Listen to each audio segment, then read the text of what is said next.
Hai, ketemu lagi bareng Mimin di Lalajo, tempatnya nonton alur film. Sebelum mulai ke alurnya, boleh dong Mimin minta subscribe-nya, makasih.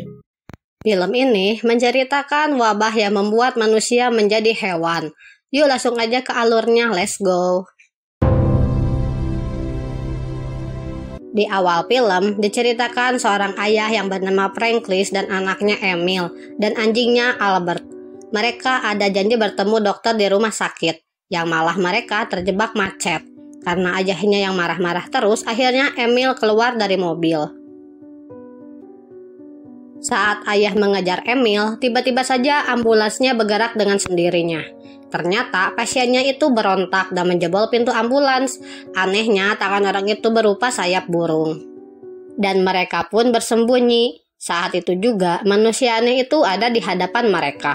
Tapi dia tidak jahat. Dia cuma mau kabur saja dari petugas medis.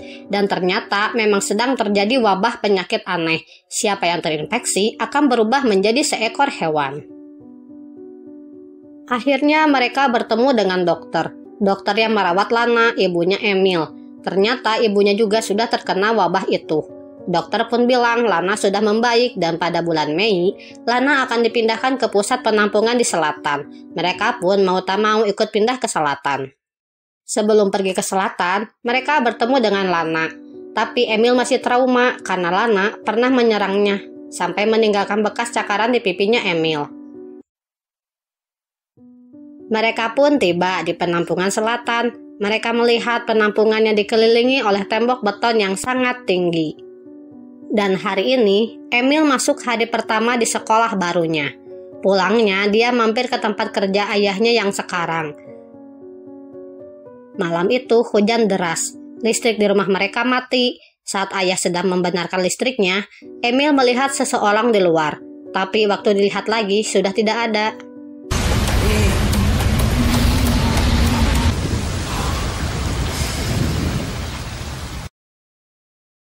Esok paginya, Franklin mendapatkan kabar kalau ambulans yang membawa pasien kecelakaan. Dan katanya, 40 pasien termasuk ibunya Emil berhasil kabur. On l'a pas encore retrouvé. Il y a plus de 40 disparus. Les Roches. Comment elle s'appelle, votre femme? Marada Lana. Rien à faire ici, monsieur. Mungkin juga orang yang semalam Emil lihat itu salah satu pasien yang kabur.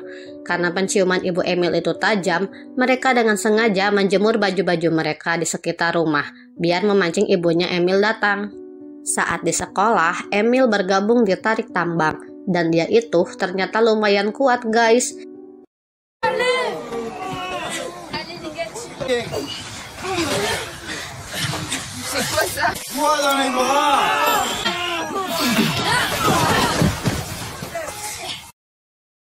Dia melihat ada yang aneh dengan kuku tangannya.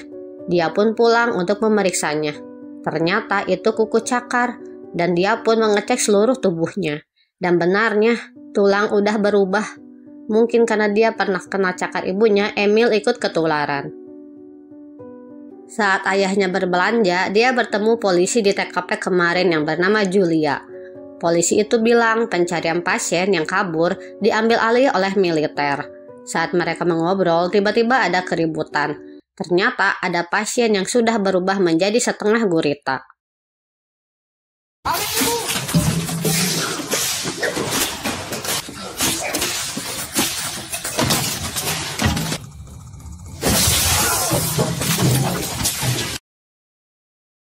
Akhirnya, Julia berhasil menangkap pasien itu. Tapi Franklin melihat ada yang lain sedang ketakutan, dan Franklin pun membiarkan dia. Veuillez évacuer, monsieur, on va faire des problèmes.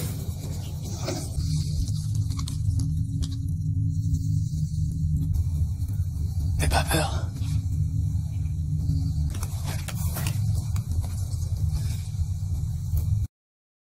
Esoknya, Franklin bilang ke Emil bahwa mereka akan mencari ibunya.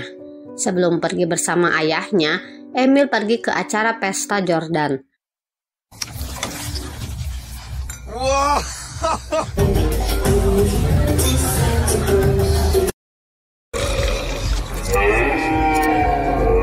Dan tiba-tiba di sana ada suara raungan.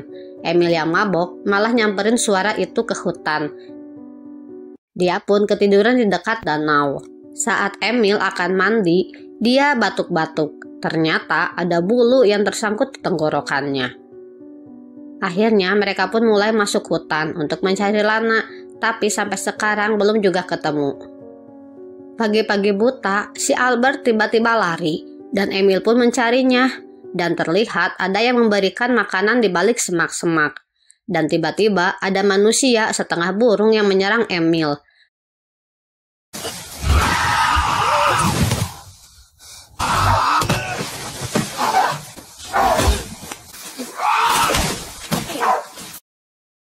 Untungnya gak lama dari itu ayahnya datang. Di sini, Franklis mengajak Emil ke RS, tapi Emil menolak. Dan ternyata jalanan sedang ditutup. Kebetulan ada Julia, dan dia bilang bahwa kuda-kuda di sini diserang oleh para pasien itu. Akhirnya, Emil dibawa ke kantor polisi dan diobatin. Anehnya, si Emil ini malah nyemotin jahitan lukanya. Dia pun menjilat darahnya sendiri. Saat di sekolah, Emil melihat kalung bulu temannya yang bernama Nina.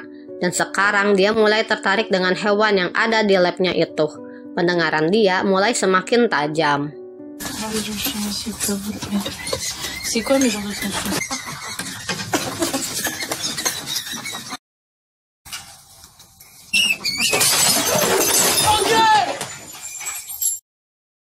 Di sini, Nina pun mengajak Emil main ke rumahnya. Saat itu di kulkasnya Nina, Emil melihat ada burung yang sudah mati. Kata Nina, dia mau menyumbangkannya kepada pasien-pasien yang sudah berubah. Seenggaknya Emil sadar soal bulu di kalungnya Nina. Ternyata burung ini, Emil takut dia sudah memakan burung peliharaannya Nina. Di sini Emil ketemu sama manusia burung yang menyerangnya waktu itu. Dan Emil ngasih ikan hasil tangkapannya. Dan mulai akrablah mereka. Dan nama dia adalah Pix. Emil merasa kasihan. Pix belajar terbang tapi nggak bisa-bisa. Dan bulunya pun ikut rontok karena dia jatuh terus di atas tanah. Emil pun membuat landasan buat Pix belajar terbang.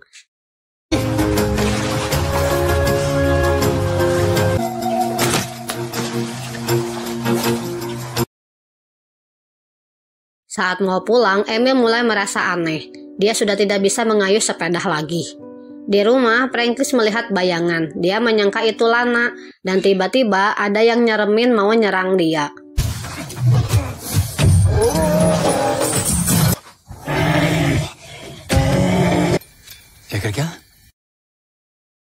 Untungnya Naima, istri bosnya, datang menolong, dan Franklis pun menuju hutan mencari Lana. Dan ternyata memang ada, tapi dia tidak berani mendekat karena Lana sudah berubah secara full. Saat Franklis balik, restoran sudah kacau balau karena kejadian tadi, dan ternyata yang tadi menyerang adalah adik perempuannya Naima. Sepulang sekolah, Emil mantau Pix belajar terbang.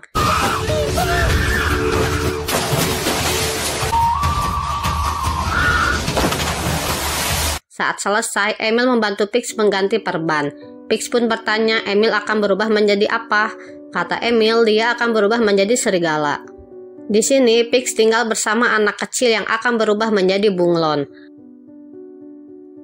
Malam itu, Franklis dan Julia mencari Lana, malah nemuin sepedanya Emil. Waktu Franklis cuci tangan, airnya mampet. Saat diperiksa, ternyata banyak bulu-bulu dan kuku cakar di situ. Bingung campur sedih perasaan Franklisnya sekarang. Waktu pulang, Emil pun ditanya, tapi Emil masih pura-pura tidak tahu apa-apa. Akhirnya Franklis menyuruh Emil menaiki sepedanya itu. Karena takut ketahuan, Emil pun kabur, dikejar dan ditenangin. Esok paginya, Franklis bertanya, sudah sejauh mana perubahannya? Sejauh ini sudah kuku, bulu, dan tulang punggung. Franklis pun menyuruh Emil untuk berhati-hati. Karena pendengaran Emil sekarang sangat tajam, Franklis memberinya penyumbat telinga. Emil pergi ke tempat Pix. Suaranya pun mulai berubah, dan ternyata sekarang dia sudah bisa terbang.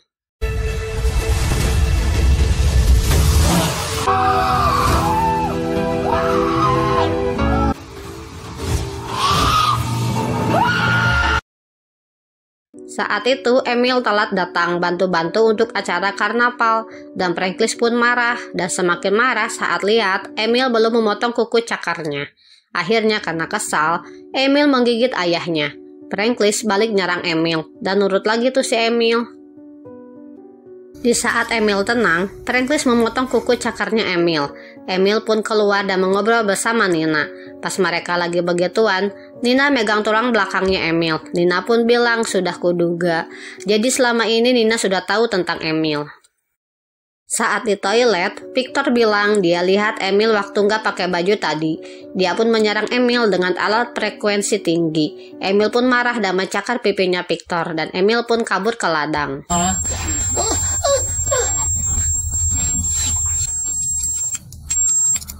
Qu'est-ce que tu fais?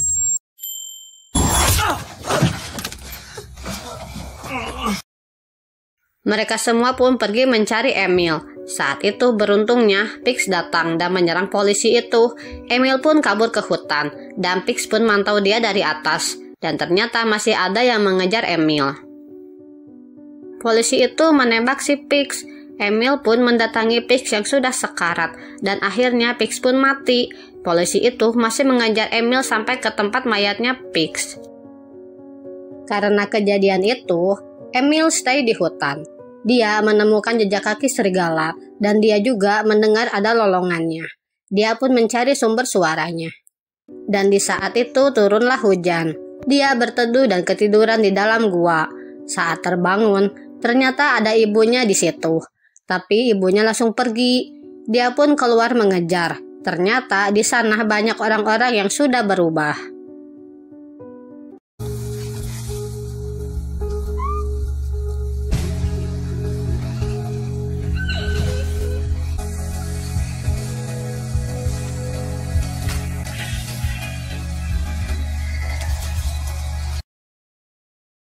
Ternyata bocil bunglon juga stay di situ.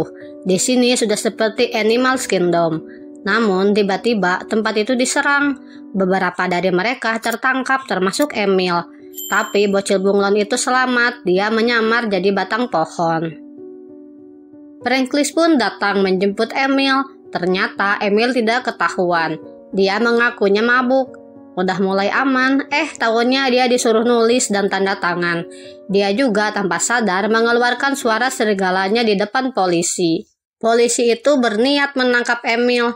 Franklis pun mendorong polisi itu, dan polisi itu pun pingsan. Di akhir film, Franklis membawa Emil pergi dari sana. Di perjalanan, Emil bercerita dia bertemu ibunya, dan ternyata polisi mengejar mereka. Franklis tidak tega melihat jika Emil harus pergi ke penampungan. Dia pun mengantarkan Emil ke hutan untuk menemui ibunya.